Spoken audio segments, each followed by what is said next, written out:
ఇప్పుడు 2024లో వైసీపీయే మళ్ళీ అధికారంలోకి వస్తే పరిస్థితి ఎలా ఉంటదంటారు? ఆంధ్రప్రదేశ్ పరిస్థితి ఏమవుతదంటారు? ఇంకేముంది, స్టేట్ ఉండదండి, మ్యాప్లో ఉండదు. మ్యాప్‌లో ఉండకపోవడం అంటే ఎందుకంటే బ్యాంకుల్లో ఉంటుంది. ఓకే. ఎందుకంటే అంటే ఇప్పుడు సచివాలయం తాకట్టు పెట్టినట్టు ఇప్పుడు మొత్తం అంతా మనం కూడా ఉన్నాం సార్. ఇప్పుడు నేనున్నాను, ఒక నగ తాకట్టు పెట్టాను నేను.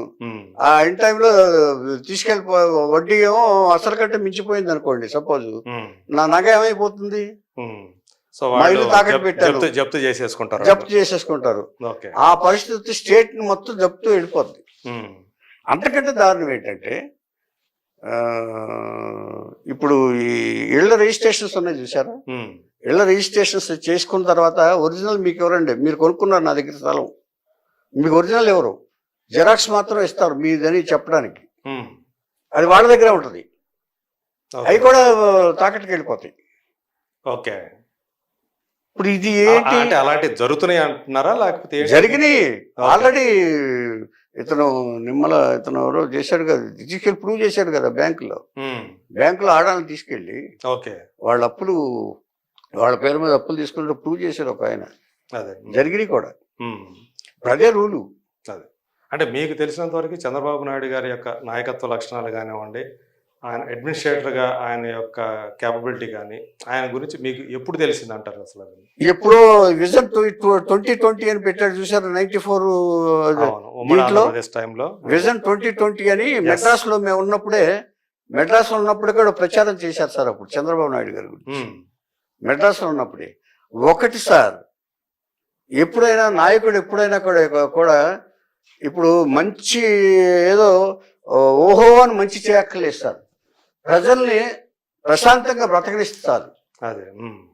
వాళ్ళకి ఏం కావాలో తెలిస్తే చాలు. వాళ్ళు స్వయంగా బ్రతకగలిగే స్థితిని కల్పిస్తే చాలు, ధైర్యాన్ని ఇస్తే చాలు. పరిపాలకుడు ఏమిస్తాడండి? ధైర్యాన్ని ఇవ్వాలి ప్రజలకి. ఈయన పాలనలో మనం ధైర్యంగా ఉంటాం. ఇదివరకు రాజులు ఉండేవాళ్ళు కదండి. ఎప్పుడు ఏ రాజులు ఉన్నా కూడా మనం ధైర్యంగా ఈ రాజ్యంలో బతకగలము అని, ఏదైనా కరువు వచ్చినప్పుడు ఆయన ఆదుకుంటాడు అనే స్థితిలో ఉండాలి. నిశ్చింతగా ఉండొచ్చు మనం, నిశ్చింతగా ఉండొచ్చు పాలనలో అని చెప్పేసి. కానీ ఇప్పుడు రాజుగారు వచ్చి మీరందరూ మీకు డబ్బులు ఇస్తేస్తూ ఉంటాడు, ఇంట్లో కూర్చొని మీరేం పని చేయక్కర్లేదంటే దాన్ని ఏం చేసినట్టు? వికలాంగులు చేసినట్టు కదా మీకు? ఫ్యామిలీస్ వికలాంగులు అయిపోవట్లా?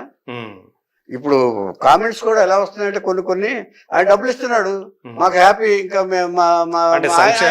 ఆయన సంక్షేమం, ప్రజల సంక్షేమం కాదు అది. అది సంక్షేమం ఎలా అవుతుందండి? సంక్షేమం అవుతుంది బతకడానికి అవకాశం కల్పిస్తే, మంచి బతకడానికి అవకాశం కల్పిస్తే సంక్షేమం. ఇది ఇప్పుడు బెగ్గరేమో అడుక్కుంటే ఇస్తారు, వీళ్ళు ఫ్యామిలీలు ఏమో అడుక్కోకుండా డబ్బులు వస్తాయి. అది తేడా. ఒక బెగ్గర గుడి దగ్గర కూర్చున్నాడు అనుకోండి, అయ్యా రూపాయి ఉండయా. వాళ్ళు ఒకటి చెప్పారు, ఈ 5 ఏళ్ళు మేము సంక్షేమం చూసుకున్నాము, ప్రజల సంక్షేమం, నెక్స్ట్ 5 years అభివృద్ధి మీద, డెవలప్మెంట్ మీద దృష్టి పెడతామని ఆ నాయకులు చెప్తున్నటువంటి లేదు. మరి పారిపోయారుగా, ఇండస్ట్రీలు వెళ్ళిపోయినాయిగా, అయ్యిగా కూడా పారిపోయాడు కదా మొత్తం. ఎక్కడున్నాయి చెప్పండి, ఎలా చేస్తారు చెప్పండి? ఇతను నమ్మాలిగా. ఇప్పుడు ముందు వచ్చిన వాడి మీద నమ్మాలి కదా సార్ ప్రజవాళ్ళు. ఇప్పుడు మీరు ఒకళ్ళు రౌడీ షీటర్ ఓల్డ్ బస్తీలో రండి, మిమ్మల్ని అందరినీ బాగా చూసుకుంటాను, మీరు నా ఏరియాలో కూర్చోండి, ఇక్కడికి రండి, మీకు ఏం కావాలో చేస్తానంటే నమ్ముతారా ముందు? ఇమ్మీడియట్గా నమ్మరు కదా. వాళ్ళ మనుషులు వచ్చి చందాలు వసూలు చేసేస్తే, ఇదేది దందాలు అంటారు చూసారా, వసూలు చేస్తే దాన్ని ఏమంటారు? అది పరిపాలన అంటారా చెప్పండి? ఇప్పుడు ఇదంతా దీనికంతా కారణం తప్పు కామన్ మ్యాన్ అండి, ఓటర్ది, మంది, మీరు నేను అందరం. అంటే 2019లో ఓటర్ల తప్పే, ఖచ్చితంగా తప్పే. ఏమండి, ఒక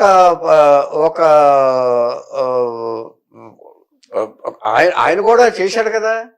ఇప్పుడు ఆయన కూడా నిరుద్యోగులకి ఇది ఇచ్చాడు, బత్యం ఇచ్చాడు. ఆయన నెలకు 3,000 ఎంతో ఇచ్చాడు. ఆడవాళ్ళకి అన్నపూర్ణ ఇది పెట్టి ఇది అంటే పెట్టాడు. ఎవరికి సంక్షేమం కావాలో సరే, సంక్షేమ పథకాలు ఎవరికి అన్నా క్యాంటీన్ పేదవాళ్ళకి 5 రూపాయలు, ఇది చెప్పండి సార్, పేదవాళ్ళకి 5 రూపాయలకి భోజనం పెట్టాడు. జయలలిత పెట్టినట్టు, జయలలిత కూడా అక్కడ పెట్టింది, ఇక్కడ అన్నా క్యాంటీన్ పెట్టాడు. క్యాన్సిల్ చేశారు. అది మంచి పనే? అది అభివృద్ధి? ఇదివరకటి ప్రభుత్వం చేసిన పని కాబట్టి చేసిన పని దాన్ని రద్దు చేసేయాలి. రంగులు మార్చారు. అది అభివృద్ధి? అవును. ఇంతెందుకు ప్రజా దర్బార్ పగలగొట్టారు. అది అభివృద్ధి? 10 కోట్లు ఉంది కదా, దాన్ని ఒక సినిమా హాలో లేకపోతే షాపింగ్ కాంప్లెక్స్ చేస్తే గవర్నమెంట్ కి ఇన్కమ్ వస్తుందిగా. దాన్ని డిస్ట్రక్షన్ అంటారా, కన్స్ట్రక్షన్ అంటారా, అభివృద్ధి అంటారా? దాన్ని పగ అంటారా, ప్రతీకారం అంటారా, లేకపోతే పరిపాలన అంటారా, సత్పరిపాలన అంటారా? ఒక విషయం చెప్తాను మీకు. ప్రతిపక్షం అంటే ఎలా ఉండాలనే దానికి రాజీవ్ గాంధీ ఒక ఉదాహరణ. మీకు తెలిసే ఉంటుంది ఇన్సిడెంట్, తెలుసు కదా? అదే మీరు చెప్పండి. వాజ్పేయి గారికి ఆయన ఎంత నిజాయితీ పడో తెలుసు మీకు. వాజ్పేయి గారికి ఒక ఫారిన్ లో ఆపరేషన్ చేయించుకోవాల్సిన పరిస్థితి వచ్చింది. ఆయనకి ఆపరేషన్ చేస్తే తప్ప ఆయనకి సర్వైవల్ లేదు. ఇది ఆయనకి ఎవరి ద్వారా తెలిసింది. పదవిలో లేడు. పదవిలో ఉంటే వెళ్ళి చేయించుకుంటాడు. ఆయన పదవిలో ఉంటే ఆ హోదాతో వెళ్ళి చేయించుకుంటాడు. చేయించుకోపోయేటప్పటికీ ఈయనకి రాజీవ్ గాంధీ గారికి ఒక ఫారిన్ ట్రిప్ పడింది, ఒక మీటింగ్ ఏదో, కాన్వకేషన్ ఏదో. ఆయన కౌరు పంపించారు వాజ్పేయి గారికి, మీరు రెడీగా ఉండండి, మనం వెళ్తానికి, మనం కలిసి వెళ్తున్నాం అన్నారు. అక్కడికి వెళ్ళాక చెప్పారు, మీరు మీ సలహా నాకు కావాలి, మీ సహాయం నాకు కావాలని చెప్పి నాతో వస్తున్నారు మీరు, అక్కడ పెద్దవారుగా కావాలని చెప్పేసి ఫారిన్ తీసుకెళ్లి ఆపరేషన్ చేయించి వచ్చారు. ఇది కదా రాజ్యం అంటే. ప్రతిపక్షాన్ని నాయకుడు ప్రతిపక్షాన్ని గౌరవించడం, ముందు బూతులు తిట్టడం ఏంటండి ఇది? ఏంటండి ఇది? అంటే ఈయన వ్యక్తిత్వం, ఆయన వ్యక్తిత్వం, ఇద్దరు వ్యక్తిత్వము దాంట్లో తెలుస్తుంది. తెలిసిపోయిందా? ఇంకొక విషయం చెప్తా మీకు. మాణిక్-షా అని చైనా వారిలో,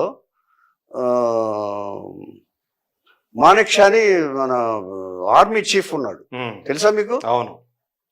ఆర్మీ చీఫ్, ఆయన మీద సినిమా కూడా తీశారు. అవును. చేసినప్పుడు ఒకసారి ఒంట్లో బాగాలేదు, హాస్పిటల్లో పడుకున్నాడు. ఆయన హాస్పిటల్ పడుకుంటే అబ్దుల్ కలాం గారు వెళ్ళారు చూడటానికి. హాస్పిటల్లో చూడటానికి వెళ్ళారు.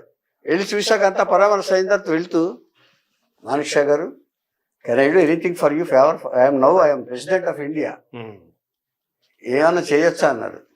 ఏమీ లేదు సార్, నాకు 5 ఏళ్ళ బట్టి పెన్షన్ రాలేదు, ఇప్పిస్తే చాలు సార్ అన్నాడు. పెన్షన్ క్రియేట్ చేసింది ఆయన, మాణిక్-షా గారు. సైనికులకి పెన్షన్ ఉండాలని చెప్పి చేసింది ఆయన, ఆయనకే రాలేదు. ఆయన ఏం చేశారు తెలుసండి? ఇమ్మీడియట్ గా అక్కడుండే ఆర్డర్ వేసేసి పెన్షన్ తెప్పించి ఇచ్చారు. అది ఈయన కూడా తీసుకోకుండా ఆర్మీ సంక్షేమానికి ఏం చేశారు. ఇది కదా గొప్పవాళ్ళు. వ్యక్తిత్వం అంటే, గొప్ప వ్యక్తిత్వం అంటే. ఇప్పుడు అబ్దుల్ కలాం గారికి ఏం సంబంధం? హాస్పిటల్కి వెళ్ళి చూడాల్సిన అవసరం?